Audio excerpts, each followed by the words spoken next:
పులివెందుల్లో ఉన్నటువంటి 10,601 ఓట్లలో మరి ఎన్ని పోలైనయో సాయంత్రానికి తెలుస్తుంది కానీ మోర్ దాన్ 50% పక్క గ్రామాల నుంచి అంటే ఆ సెగ్మెంట్లో లేనటువంటి ఓటర్లు వచ్చి తమ ఓటు హక్కును వినియోగించుకున్నారు. అంటే పులివెందుల సెగ్మెంట్లో ఉన్నటువంటి వారు ఓటు హక్కును వినియోగించుకోలేకపోయారు. ఇది జరుగుతున్నటువంటి విధానం. దీనికి ప్రధానమైన కారణం ఏంటంటే పోలీసు యంత్రాంగం. పోలీసు యంత్రాంగం ఏం చేస్తున్నారంటే వైసీపీకి సంబంధించినటువంటి నాయకులు ఎవరిని కూడా బూతుల దగ్గరికి వెళ్లకోకుండా చేసేటటువంటి కార్యక్రమం, ఇంక్లూడింగ్ జడ్పీటీసీగా పోటీ చేస్తున్నటువంటి పులివెందుల అభ్యర్థిని కూడా తిరిగే ప్రశ్న లేదు. ఒక విచిత్రమైన విషయం ఏంటంటే పొద్దున మా పార్లమెంటు సభ్యులు అవినాష్ గారిని అరెస్ట్ చేశారు. పొద్దున అరెస్ట్ చేసి ఎక్కడ తీసుకెళ్తున్నారో తెలియదు, కారు ఎక్కించుకు తీసుకెళ్లారు.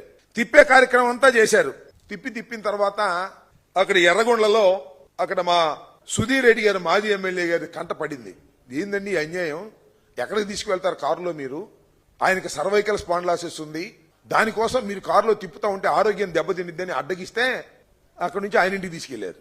ఆయన ఇంటికాడ కూర్చోబెట్టారు. మళ్ళా తర్వాత వదిలేశారు. మళ్ళా వచ్చేసి పులివెందులో తన ఆఫీసులో కూర్చున్నాడు, వైఎస్ఆర్ కాంగ్రెస్ పార్టీ ఆఫీసులో. ఇందులో మన గురువు గారు వెళ్ళాడు.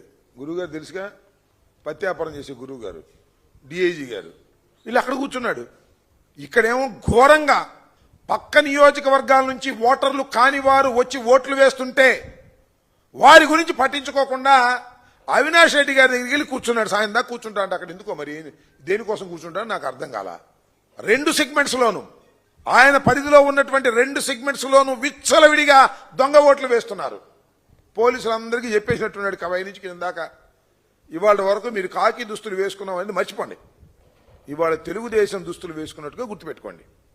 అందువల్ల ఎవరైతే వైసీపీ ఓటర్ అనుకుంటాడో వాడు రాని మాకండి, ఎవడైతే తెలుగుదేశానికి ఓటేస్తాడు అనుకుంటాడో వాడిని తీసుకెళ్లి మర్యాద చేసి ఓటేసేయండి, వాడు ఓటర్ కాకపోయినా సరే అనేటువంటి పద్ధతుల్లో డిఐజీ ప్రవీణ్ కోయా ప్రవీణ్ గారు తెలుగుదేశం పార్టీ ఏజెంటుగా, తెలుగుదేశం పార్టీ కార్యకర్తగా ఎన్నిక జరిపే కార్యక్రమం చేస్తున్నారంటే ఇంతకన్నా సిగ్గుచేటు ఈ ప్రజాస్వామ్యంలో ఏమైనా ఉందా అని అడుగుతా ఉన్నా.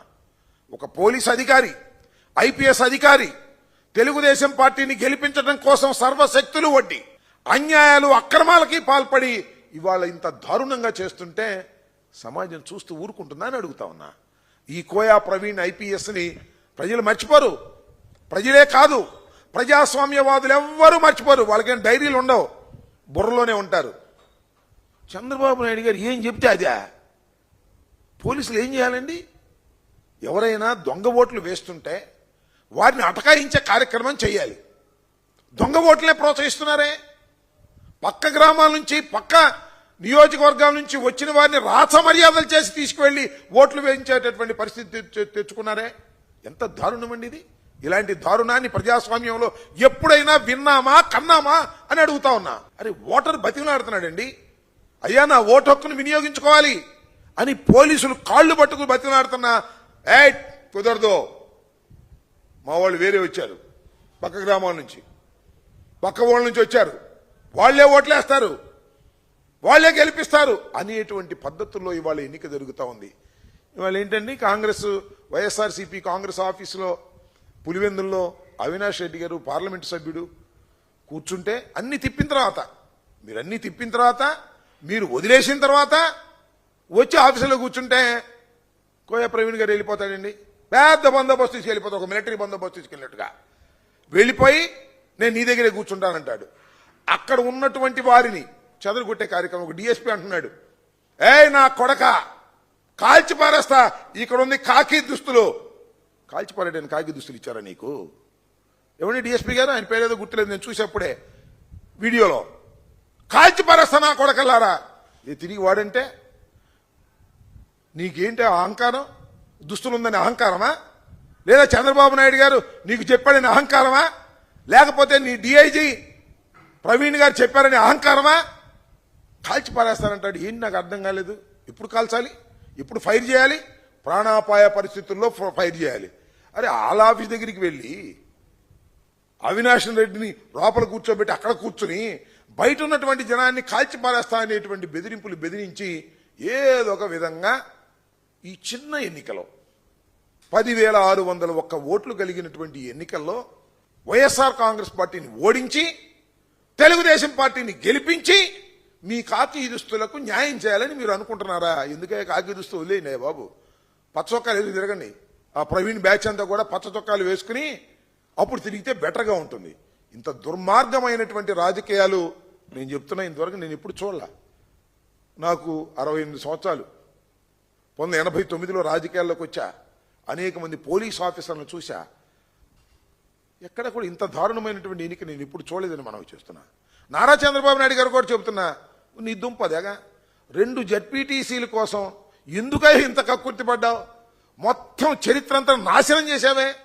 ఒక 100 సంవత్సరాల వెనక్కి ప్రజాస్వామ్యాన్ని తీసుకువెళ్ళిపోయావే. నువ్వు సృష్టించినటువంటి ఈ సాంప్రదాయం చంద్రబాబు గారు నిన్ను వెంటాడదా? లేకపోతే మీ అబ్బాయిని వెంటాడదా? పోలీసుని ఈ రకంగా ఉపయోగించి బెదిరించి దొంగ ఓట్లు స్పష్టంగా వేసుకొని ఒక 10,601 ఓట్లు ఉన్నటువంటి పులివెందుల్లోనో లేకపోతే ఒంటిమిట్టలోనో గెలవాలనే నీ ప్రయత్నం ఏం ఉపయోగపడుతుంది చరిత్రలోనే అడుగుతా ఉన్నా. ఒకటైతే ఉపయోగపడుతుంది, రాష్ట్ర వ్యాపితంగా చూస్తున్నటువంటి వైఎస్ఆర్ కాంగ్రెస్ పార్టీ నాయకులు కానీ, వైఎస్ఆర్ కాంగ్రెస్ పార్టీ క్యాడర్ కానీ, వైఎస్ఆర్ కాంగ్రెస్ పార్టీ కార్యకర్తలు కానీ గుండెలు రగులుతా ఉన్నాయని మనవి చేస్తున్నా.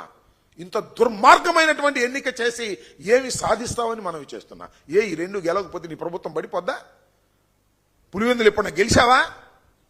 గెలవలా. అయితే ఏంటి, ఇవాళ గెలవాలి. పోలీసుల చేత ఓట్లేంచు గెలవాలి.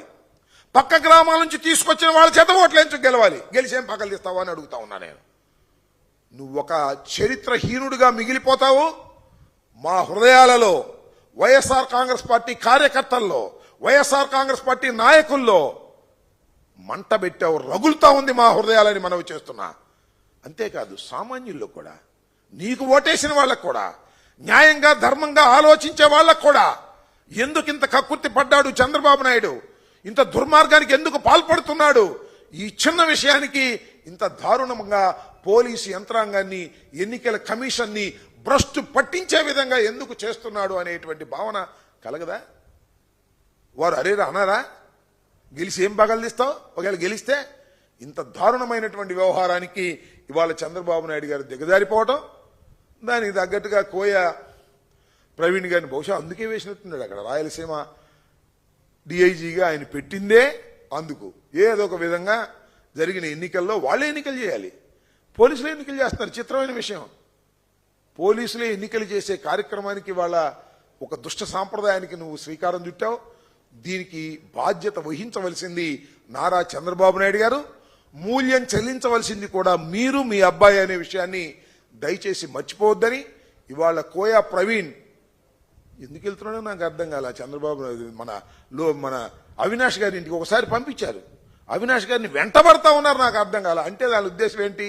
సాయంత్రం 5 గంటల దాకా వాళ్ళు విచ్చలవిడిగా వాళ్ళు ఇష్టం వచ్చినట్టుగా ఓట్లు వేసుకోవడానికి అవినాష్ గారు ఇంటికాడుండి అడ్డం పడతాడేమోననేటువంటి ఉద్దేశమా, లేక ఇంటికాడుండి మీడియాతో మాట్లాడతాడని ఉద్దేశమా?